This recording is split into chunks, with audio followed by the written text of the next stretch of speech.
Nell'incontro tra RSU, OS e il commissario straordinario Maurizio Castro c'è stata l'ennesima conferma di come ACC sia ancora attestata saldamente in territorio positivo, tanto da aver fatto segnare un più 26,2% della produzione rispetto allo stesso periodo 2020.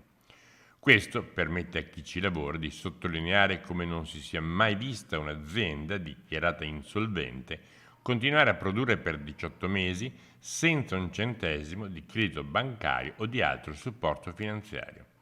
I dati sono la prova incontrovertibile che ACC, mal gestita dai fondi speculativi prima e dai cinesi poi, ha una struttura salda e sana e dunque un futuro vero in un quadro strategico dove una piattaforma europea è essenziale per il mercato.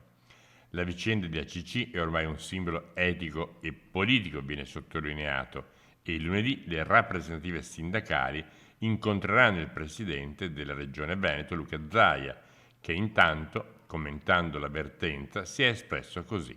Stiamo combattendo perché dal Ministero delle Finanze, del Tesoro, esca l'approvazione di quello che è l'articolo 37, che è già comunque un punto di riferimento.